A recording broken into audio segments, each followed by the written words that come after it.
SSTVಯಲ್ಲಿ ಜಾಹೀರಾತು ನೀಡಲು ಈ ನಂಬರಿಗೆ ಸಂಪರ್ಕಿಸಿ.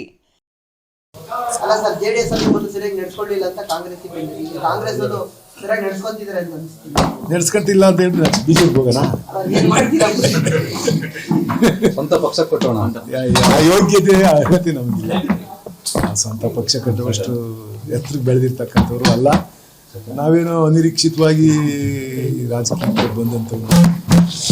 ಬಂದಮೇಲೆ ಈ ಕ್ಷೇತ್ರದಲ್ಲಿ ನಾನು ಮಾಡ್ತಕ್ಕಂಥ ಕೆಲಸದಲ್ಲಿ ಪ್ರಾಮಾಣಿಕತೆಯಿಂದ ನನ್ನ ಕ್ಷೇತ್ರಕ್ಕೆ ಕೆಲಸ ಮಾಡಬೇಕು ಅಂತ ಉದ್ದೇಶ ಇಟ್ಕೊಂಡು ಪಾಲಿಟಿಕ್ಸ್ ಮಾಡ್ತಾ ಇರ್ತಕ್ಕಂಥದ್ದು. ಇದರಲ್ಲಿ ಏನೋ ಗಳಿಸ್ಬೇಕು, ಇಲ್ಲ ಏನೋ ಅಧಿಕಾರವನ್ನು ಅನುಭವಿಸ್ಬೇಕು ಅನ್ನೋದು ಏನೂ ನನಗೆ ಇಲ್ಲ. ಅದರಿಂದ ಎಲ್ಲೋ ಒಂದು ಕಡೆ ಅವಕಾಶ ಸಿಗುತ್ತೆ ಅಂತ ಅಂದ್ಕೊಂಡಿದ್ದು, ಅದು ಅವಕಾಶ ವಂಚಿತ ಅದು ಅಷ್ಟೇ. ಅದಕ್ಕೆ ಯಾರು ದೂಡ್ತಕ್ಕಂಥದ್ದು ಏನು ಅವಶ್ಯಕತೆ ಇಲ್ಲ ಅಂತ ನಾನು ಅನ್ಕೊಂಡಿದ್ದೆ. ಅವರವರ ಅಭಿಪ್ರಾಯ. ಕೆಲವರಿಗೆ ಅಲ್ಲಿ ಇಮ್ಯುಲೇಷನ್ ಆಗಿರುತ್ತೆ ಆ ಜಿಲ್ಲೆ ಒಳಗೆ, ಅದರಿಂದ ಜಿಲ್ಲೆ ಮುಖಂಡರು ಕೆಲವರೆಲ್ಲ ಕಾಲು ಎಳೆದಿರ್ತಾರೆ. ಅಂಥವೇನೇನೋ ಇರ್ತವೆ ಪಾಲಿಟಿಕ್ಸಾಗಿ. ಒಬ್ಬರಿಗೆ ಎಲ್ಲ ಈ ಹೆಂಗೆ ಅಂದರೆ ಒಬ್ಬನ ತುಳಿದು ಒಬ್ಬನ ಮೇಲೆ ಬರೋದೇ ಪಾಲಿಟಿಕ್ಸು. ಯಾವಾಗ ತುಳಿತಕ್ಕೊಳಗಾಗಿರ್ತಾರೋ ಅವರು ಅಲ್ಲಿದ್ದರೆ ಸರಿ ಇರಲ್ಲ ಅಂತ ಹೇಳ್ಬಿಟ್ಟು ನಾನು ಹೆಂಗೆ ದಳ ಬಿಟ್ಟು ಬಂದು ಹಂಗೆ ಅವರು ಬಿಟ್ಬಿಟ್ಟು ಹೋಗ್ತಿರ್ತಾರೆ. ಅವ್ರ ಅವಕಾಶಗಳು ಬಂದಂಥ ಸಂದರ್ಭದಲ್ಲಿ ಅವ್ರಿಗೆ ಯಾವ ಪಕ್ಷ ಇಷ್ಟ ಆಗುತ್ತೋ ಆ ಕಡೆಗೆ ಹೋಗ್ತಾರೆ. ಜಿಲ್ಲೆಯಲ್ಲಿ 11 ಕ್ಷೇತ್ರ ಇರ್ತಕ್ಕಂಥ ಕೊಡ್ಬೋದಿತ್ತು, ಕೊಟ್ಟಿಲ್ಲ. ಯಾರು ಕೇಳೋಣ? ಕೆಲವು ಜಿಲ್ಲೆಗೆ ಒಂದೂ ಕೊಟ್ಟಿಲ್ಲ.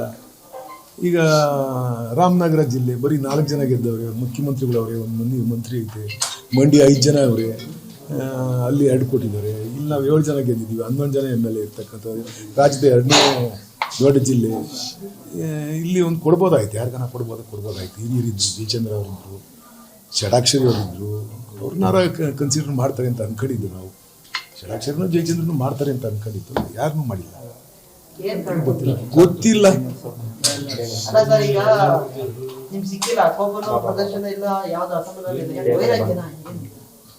ಏನ್ ಮಾಡೋಣ? ಯಾರು ಕೋಪ ಮಾಡ್ಕೊಳ್ಳೋಣ?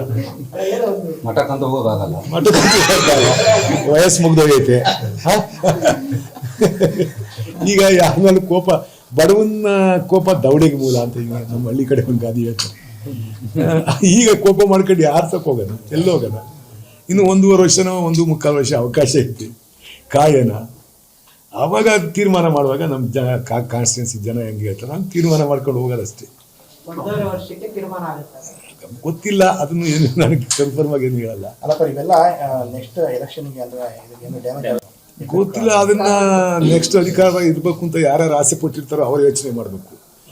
ಅಧಿಕಾರ ನಾವು ನೆಕ್ಸ್ಟು ನಾವೇ 28ಕ್ಕೆ ನಾವೇ ಅಂತ ಹೇಳ್ತಾರಲ್ಲ, ಅವ್ರು ಯೋಚನೆ ಮಾಡಬೇಕು ಅಲ್ವಾ? 28ಕ್ಕೆ ನಾವು ಬರಬೇಕಾದ್ರೆ ಎಲ್ಲೆಲ್ಲಿ ಯಾವ್ಯಾವ ಕ್ಷೇತ್ರದಲ್ಲಿ ಯಾವ್ಯಾವ ಜಿಲ್ಲೆ ಒಳಗೆ ಯಾರ್ಯಾರಿಗೆ ಪ್ರಾಧಾನ್ಯತೆ ಕೊಡಬೇಕು, ಯಾರ್ಯಾರನ್ನ ಆಯ್ಕೆ ಮಾಡ್ಕೊಬೇಕು ಅನ್ನೋದು ಅವ್ರಿಗೆ ಇರಬೇಕು. ನನ್ನಿಂದವರೇ ನನ್ನ ಕೆಲಸ ಮಾಡ್ತಾರೆ. ಎಲ್ಲ ಕಾಂಗ್ರೆಸ್ಸಲ್ಲಿ ಹೆಂಗೆ ಅಂದರೆ ಎಲ್ಲ ಸಮುದಾಯಗಳಿಗೂ ಅವಕಾಶ ಕೊಡಬೇಕು ಅನ್ನೋದು ಇಟ್ಕೊಂಡು ಮಾಡಿರ್ತಾರೆ. ಎಲ್ಲರಿಗೂ ಅವಕಾಶ ಕೊಡ್ತವ್ರೆ. ಅದರಿಂದ ಕೆಲವ್ರಿಗೆ ಅವಕಾಶ ಮಿಸ್ ಆಗುತ್ತೆ. ಏನು ಮಾಡೋಕ್ಕಾಗಲ್ಲ. ನಾನು ರಾಜೀನಾಮೆ ಕೊಡ್ತೀನಿ, ನಾನೇ ಕೊಡಲ್ಲ ಅಂತ ಹೇಳಿದ್ದೀನ. ನಾನು ಈ ಮೊದಲೇ ಕೊಡ್ತೀನಿ ಅಂತ ಹೇಳಿದ್ದೆ. ಇರಪ್ಪ ಅಂತ ಹೇಳಿದ್ರು. ನನಗೆ ಈಗ ಅದರಲ್ಲಿ ಆಸಕ್ತಿ ಇಲ್ಲ ನನಗೆ ಕೆಲಸ ಮಾಡೋಕ್ಕೆ. ಅದು ಇಡೀ ಯಾವಾಗಲೂ ಲಾಸ್ ಆಗೈತೆ. ಇವತ್ತು ನಮಗೆ MD ಫೋನ್ ಹಾಕಿದ್ರು, 1,000 ಕೋಟಿ ನಾವು ಇದ್ರದಕ್ಕೆ ಕಾಸು ಕೊಡಬೇಕು, ಯಾರು ಡೀಸೆಲ್ ಸಪ್ಲೈ ಮಾಡಿರೋರಿಗೆ ನಾವು 2 ವರ್ಷ ಅದನ್ನು ಎಕ್ಸ್ಟೆಂಡ್ ಮಾಡ್ಕೊಂಡ್ಬೋದು. ಈಗ ನಾವು ಟೆಂಡರ್ ಕರೀಲೇಬೇಕು, ತಿರ್ಗಾ ಎಕ್ಸ್ಟೆಂಡ್ ಮಾಡೋಕ್ಕಾಗಲ್ಲ. ಇರೋದೆಲ್ಲ ಲಾಸು. ಏನೂ ಬದಲಾವಣೆ ಮಾಡೋಕ್ಕಾಗಲ್ಲ, ಏನೂ ಮಾಡೋಕ್ಕಾಗಲ್ಲ. ಜಾಗದಾಗೆ ಕೂತ್ಕೊಂಡು ಏನು ಮಾಡೋಣ? TADA ತಗೊಂಡು, TADAನೂ ಇಲ್ಲ ತಗೊಂಡು ಏನು ಮಾಡೋಣ? ಇನ್ನು ಕೆಲಸ ಮಾಡೋಕ್ಕೆ ಅವಕಾಶ ಇದನ್ನು ಕೊಡ್ತೀನಿ ಅಂತ ರಂಗನಾಥ್ ಅವ್ರಿಗೆ ಹೇಳಿದ್ದೆ. ಅಲ್ಲೇ ನಾನು ಇವರು ಚಿಕ್ಕ ಮಿನಿಸ್ಟರ್ ಆದಾಗಲೇ ರಾಜೀನಾಮೆ ಕೊಡ್ತೀನಿ, ನಾನು ಇದ್ರಾಗ ಇರಲ್ಲ ಅಂತ ಹೇಳಿದ್ದೆ. ನಾನು ನಾಳೆ ಕೊನೆಯವ್ರದ್ದು ಹೋಗಿ ಅದಕ್ಕೆ ರಾಜೀನಾಮೆ ಕೊಡ್ತೀನಿ.